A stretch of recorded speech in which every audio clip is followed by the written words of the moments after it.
साजनपुर गांव में 4 दोस्त रहा करते थे। बाबू, सुग्गू, राजू और टिंकू। चारों की उम्र लगभग एक बराबर ही थी और चारों के घर भी आसपास ही थे। हर शाम वो चारों एक साथ ही खेला करते थे। यार 4 बज गए, ये राजू और टिंकू अब तक नहीं आए। हाँ यार, इन दोनों का ना रोज का यही नाटक है। हाँ, मेरी तो खेल में बारी ही नहीं आ पाती, लेकिन आज पहले मैं बैटिंग करूंगा, ये पहले ही बोल रहा हूँ। हाँ ठीक है, पर बैट बॉल तो तभी खेल पाएंगे ना जब ये राजू अपना बैट लेकर आएगा। बाबू और सुग्गू बातें कर ही रहे थे कि तभी दूर से राजू और टिंकू उन्हें आते हुए दिखाई दे गए। चल भाई, आ गए दोनों। और दोस्तों कैसे हो? देखो ना, बैट लेकर आ गया। अब बताओ खेलना कहाँ है? खेलेंगे तो बाद में, पर पहले मुझे और सुगु को तुम दोनों से कुछ बात करनी है। हैं? ऐसी क्या बात है जो खेलने से भी ज्यादा जरूरी है? पहली बात तो यह है कि आज बाबू पहले बैटिंग करेगा, और दूसरी बात यह है कि ऐसे नहीं चलेगा। तुम दोनों रोज देर से आते हो, अब से आने का टाइम फिक्स्ड और घर जाने का भी टाइम फिक्स्ड। बोलो, अगर तैयार हो तो ठीक है, वरना कल से मैं और बाबू एक साथ खेलेंगे और तुम दोनों अलग खेलना। अरे यार पागल है क्या? इतनी सी बात पे दोस्ती तोड़ेगा क्या? और वैसे भी खेलने का मजा तो ज्यादा लोगों में ही आता है यार। चल ठीक है, मान ली तेरी बात, आज से टाइम फिक्स ही कर लेते हैं। हाँ, तो अब से शाम को ठीक 4 बजे पीपल के पेड़ के पास मिलना है रोज। वहीं तय किया करेंगे कि क्या और कहाँ खेलना है। फिर 6 साढ़े 6 बजे तक सब अपने अपने घर, ठीक है? 6 या 6:30? पक्का पक्का बता दो भाई, मुझे मम्मी को बताना होगा। उफ, तू कब तक अपनी मम्मी से डरेगा टिंकू? अरे यार, मम्मी से उतना डर नहीं लगता जितना उनकी चप्पल से लगता है यार, समझा कर। टिंकू की इस बात पर चारों खूब हंसे। फिर चारों ने खेलने के लिए गांव से थोड़ी दूर जंगल के पास वाला बड़ा मैदान चुना और वहां पर जाकर खेलने लगे। बाबू बैटिंग कर रहा था और सुग्गू बॉलिंग। बाबू को कई दिनों के बाद बैटिंग करने का मौका मिला था, तो वो हर बॉल पर चौके छक्के लगा रहा था। सुगु, ला मुझे दे बॉल, फिर देखता हूँ कैसे मारता है ये। हाँ हाँ, आजा आजा। बाबू ने राजू की फेंकी हुई गेंद पर पूरी जान लगाकर बल्ला मारा, जिसकी वजह से बॉल काफी ऊंची उठी और घने जंगल की तरफ चली गई। क्या बाबू, ये क्या किया तूने? अब कैसे खेलेंगे? वैसे ही खेलेंगे जैसे खेलते हैं, बस बॉल उठाकर तो लानी है। ना बाबा ना, बॉल जंगल की तरफ गई है, मैं तो नहीं जाऊंगा।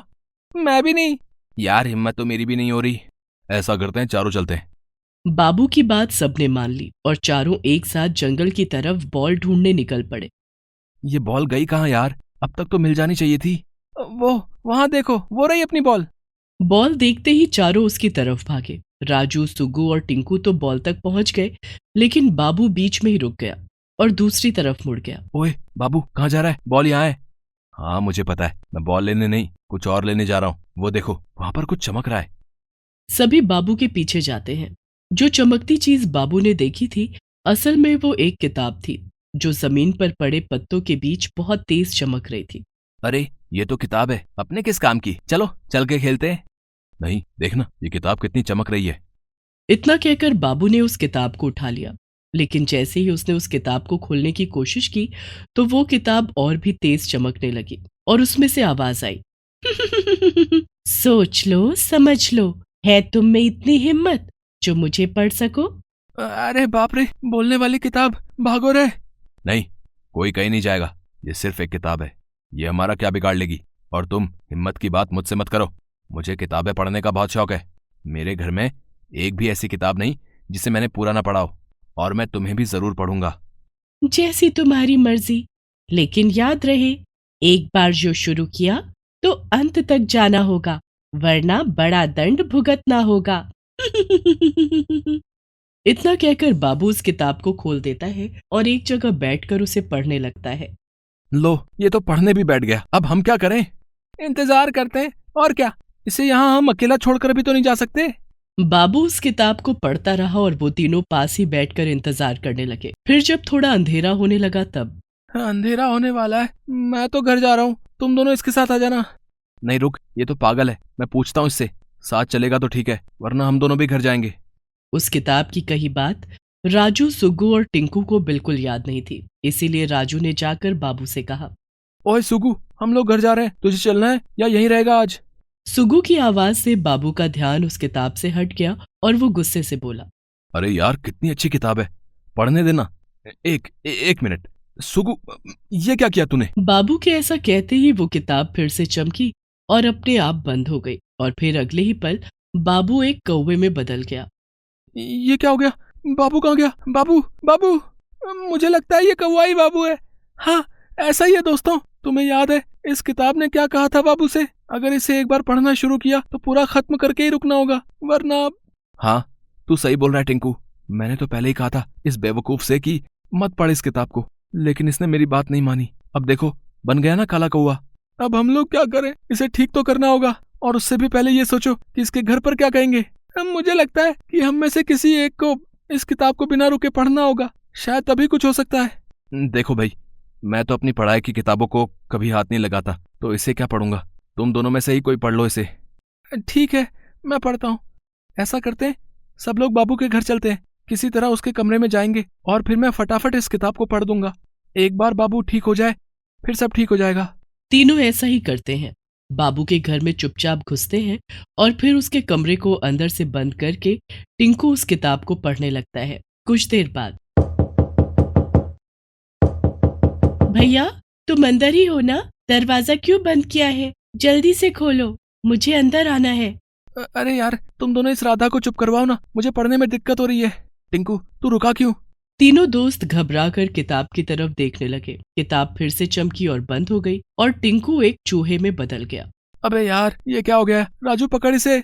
बाबू और टिंकू एक कौवे और एक चूहे में बदल चुके थे और राजू के पास थे।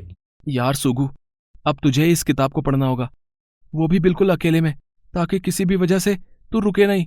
इन दोनों को मैं अपने साथ ले जा रहा हूँ। तू इन दोनों के घर पर बोल दे कि आज ये मेरे साथ मेरे घर पर पढ़ने के लिए रुकेंगे, और फिर तू इस किताब को अपने घर ले जा। जब सब लोग सो जाए तब बिल्कुल अकेले में निपटा दिया इसे। और सुन, छत पे जाके पढ़ना, ताकि कोई तुझे देखे नहीं। सुगु राजू की बात मान लेता है और फिर आधी रात के वक्त, ये टाइम सही रहेगा, सब लोग सो गए हैं। सुगु अपने घर की छत पर उस किताब को लेकर जाता है और उसे पढ़ना शुरू करता है।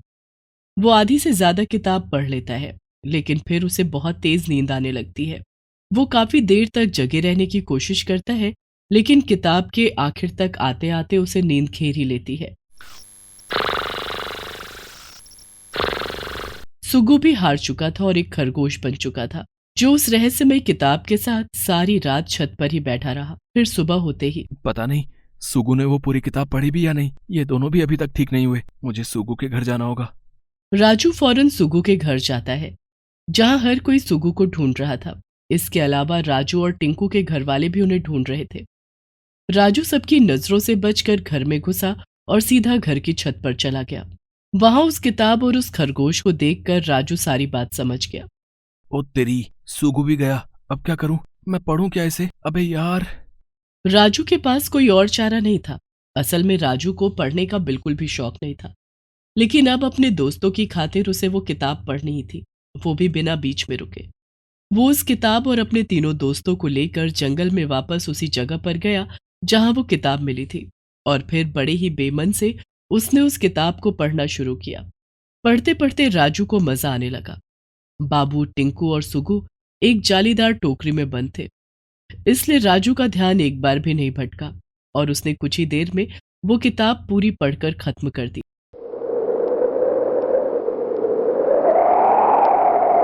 शाबाश, मान लिया मैंने।